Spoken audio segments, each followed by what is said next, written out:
What is up? It's your boy Johnny SHREVE, IFBB Pro, and Mr. Tell It Like It Is. Today we're reacting to Greg Doucette's video, Dr. Mike, Put Your Ego Away. I watched this video, it's a really good video. I want to just talk about some topics in this video that are extremely important. I would say just in the lieu of Jeff Nipper's video on, you know, steroids and the abuse and the dangers, and same as Larry Wheel's video, his journey, relapsing and coming back from that and whatnot. This is a really good video to go over because I find that we do praise steroid use too much. Being more open about the dangers of what's actually possibly going on is gonna help people make a better decision when it comes to using steroids. So let's watch this video, guys, and I can tell you right now that this video brought me back. It brought me back, and I'll tell you why when we watch this, so let's dive into it. More cracks at an IFBB Pro card. But why? Why does he need to be validated? Why does he need an IFBB Pro card? The guy's making millions of dollars a year. Does he have what it takes to be an IFBB Pro? AKA, how great are his genetics? And so the first thing I want to say is genetics for putting on a lot of muscle, they're in fact way above average. The guy is a 5'6" manlet, a hobbit if you will, just like Coach Greg. We're the same height, but yet in his off season, he's 250 pounds. It's a lot of weight. And on contest day, he clocks in at 225. And so for being only 5'6", 225 is a monster. It's literally bigger than Flex Lewis. Flex Lewis competed at 212. Mike Israetel, 225. But yet, who do you think looks better? Yeah. He doesn't look nearly as good. The aesthetics, his genetics for looking aesthetic, far, far below average. And so what we have is a guy with a ton of muscle, with horrible genetics for looking aesthetic. He doesn't have the small waist. He doesn't look like Chris Bumstead. So this is just like classic Greg in terms of like him just giving you his straight up what he believes is just what it is. When it comes to Dr. Mike's overall genetics, right? Now, understand this. Me and Greg are both IFBB professional bodybuilders. We get in shape. We come in, I've been top 10, top 5 Olympia, and we coach. This is something very, very, very familiar with us. We're both judges. We both did the judging test together. So when I look at Dr. Mike in terms of like what he looks like, number one, when it comes to overall genetics. Now there's this picture here from last year, and then we have other pictures as well from last year's show. Now, when I look at bodybuilding as a whole, as a judge, when I look at anybody, as a judge, as a coach, as an athlete, there are things that have to be done 100%. Your job is, regardless if you're natural or not, your job is, and at the base of every bodybuilder and their journey comes in terms of getting lean, it's nutrition, cardio, and training, right? Training's not gonna make you leaner. It's your nutrition and deficit, and it's your cardio. That's it. If you're not natural, then it exacerbates that one part there. That's it. But regardless, at the baseline of everything, you have to be lean on stage. That means you have to be in a deficit through cardio, through nutrition, and training just to stimulate the muscle. So when it comes to presentation, I've looked at Mike's pictures, and something I've offered to him for a few years is like, yo, I'll help you with your posing. I got no problem with that at all. And he does fairly well with it because we know that when I look at a bodybuilder and I look at him flexing, I could see how he's presenting himself. I see that he can open up his lats. He's doing a good job of opening his lats up and his back lat spread. Starting from the top, he's doing a good job of getting his lats down. He needs to pull his arms on more to bring out his lats to make him look a lot wider, externally rotated, the shoulders. So overall presentation isn't that good. And then when you look at the entirety of it, when Greg's even saying, his conditioning is not that good.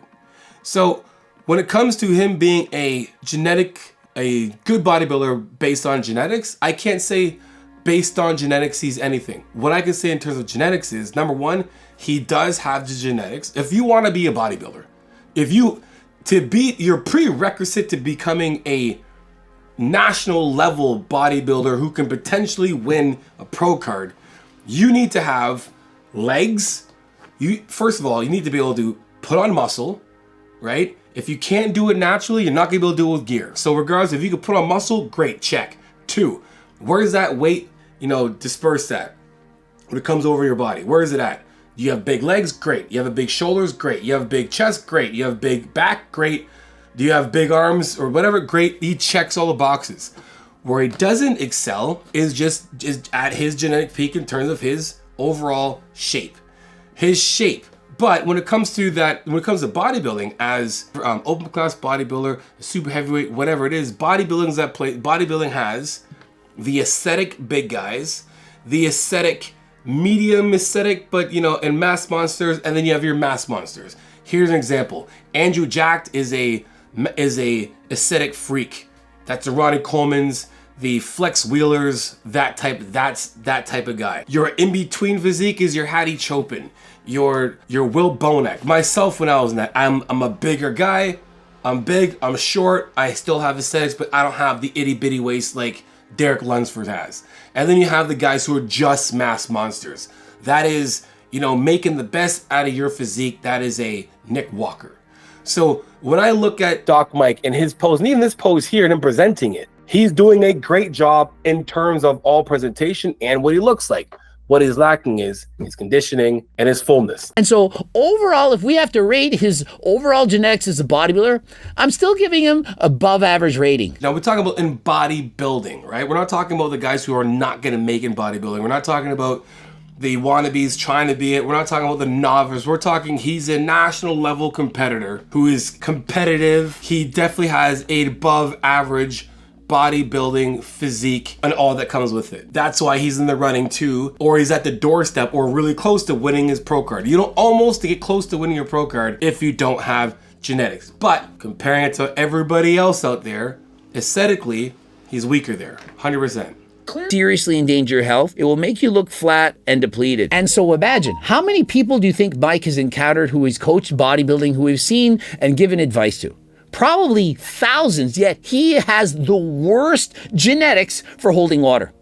And so why do you think that is? Probably some genetic condition, which I'm telling you, if you continue to do this, you have no idea the damage you're doing to your health. Totally agree with Greg on this. Now, when it comes to whatever's going on with Mike, we don't know, and definitely Greg is speculating, and all you can do is speculate. But I will tell you 100% what's going on, that I know for a fact. And Mike has even admitted it. When he takes steroids, adverse side effects happen. Now, for me, what was it for me? Number one, I had trinsomnia, for sure. Wouldn't sleep that good. Two, I had gyno. I took antiestrogens and K-Bar, all those things, whatever, to reduce gynecomastia, and I never had it again after that. And I didn't leave with having puffy nipples and whatnot. And then three, erectile dysfunction from taking DECA. I knew certain ones that would do it 100%. Trend gave me insomnia for sure, and I'll have to manage my mental health a lot. And then when it came to overall just drugs in general, I had hypertension. He might not have a disease or something's going on right now, but he is 100% getting the side effects of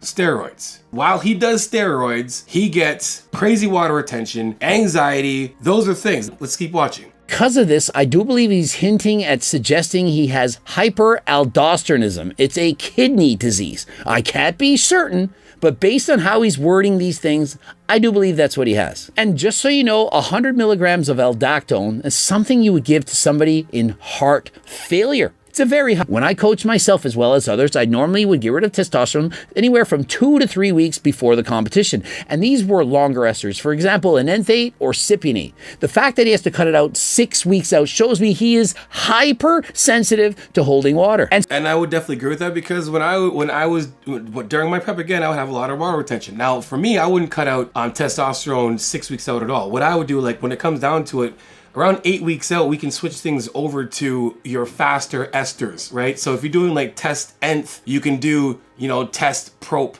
switch to that. Mass nth, mass prop, you know, and whatnot. When it comes to Greg's protocol, that makes sense too. But again, if you're taking out tests at the end of prep, you're still gonna have a lot of it in you, especially like 2 to 3 weeks out from show. But to take it out entirely, that does say something about how much water retention that might happen. Now, you can still, if you're getting a crazy amount of water retention still from prop, well, that's also something else. And again, even myself, the last prep I was doing test suspension, which is basically, it's a noun ready, no ester type of testosterone.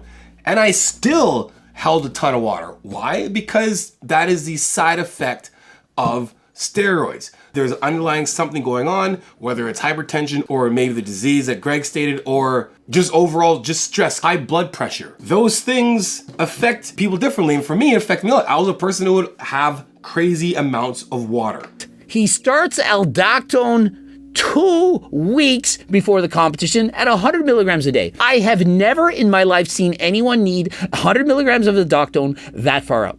I haven't either. And when Greg was coaching me, it was something that I took at 5 days out. At the most, the worst, I would have an athlete start aldactone 5 days before the competition. And I can almost guarantee that Greg's even thinking about that when he's saying this. Because I remember I'm like, hey, like, what can I start aldactone? Whenever I would compete, I have to leave. When I won my first show in Nova Scotia, the second show I only did, the second time competing in Nova Scotia was the next year.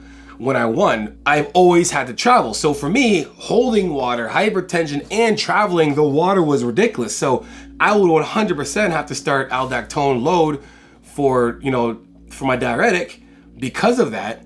But again, we were doing 25 milligrams, not 100. 100 is a lot. Now again, when you're doing a lot of diuretics at once, they work, but then they don't work too when you're using too much. Because it gets it's trying to get your body to expel water, but your body's always trying to put water back in. Your body's always bringing things back to homeostasis or baseline. Cause acromegaly or gigantism. You can see your bones getting bigger, protruding in the forehead and so on. And it can cause your stomach to be more distended. A thicker stomach, wider waist, enlarged organs, you're going to look a lot bigger, but not more aesthetic. If you look at the size. I took growth hormone like pharmaceutical Lily Pen growth hormone. I had no clue what was working. And I took that for, over a year. I took it long enough because your GH only works if you use it for long enough, whatever. I took it straight for a year. I've done all things under the sun when it comes to bodybuilding. I've done it all, guys. I couldn't tell you if it was the growth hormone or the trend or the test or the GW. I couldn't tell you what was working or not. There's no one knows what's working. So when it came down to it, I stopped doing growth hormone. I stopped doing growth hormone pretty early in my pro career. I think after the first year, I'm like, I'm not taking growth hormone. This is dumb.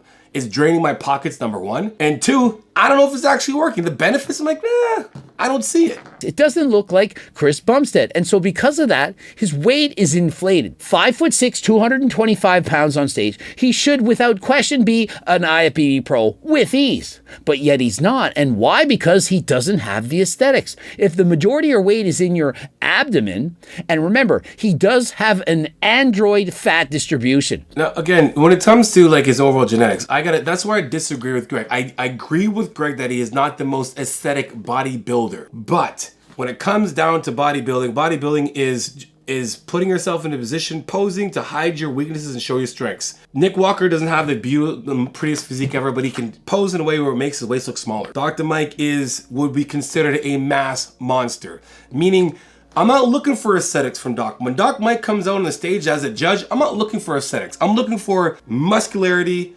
conditioning, balance, and how well he puts in while he poses. Now, if he falls under the criteria of what I'm looking for first place, then he wins. If someone's on stage is better than him, he doesn't win. The reason why he's not a pro is because he's nowhere near conditioned. That's it. This is a really good pose for Mike. This is he can pull down a little bit more, whatever.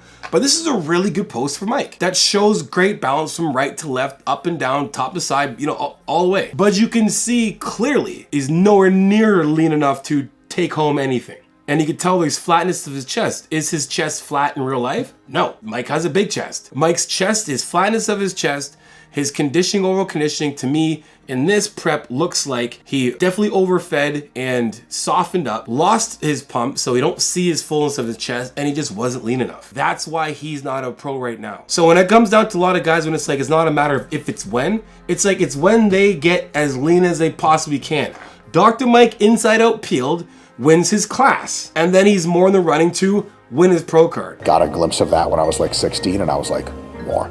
I just wanted to look more and more like a tank, something that could run through a wall. And so, yeah, he does look like a tank. He looks like the Hulk. He looks like he could literally run through a wall. Back to you. You only do it for yourself. You don't view it as an artistic outlet.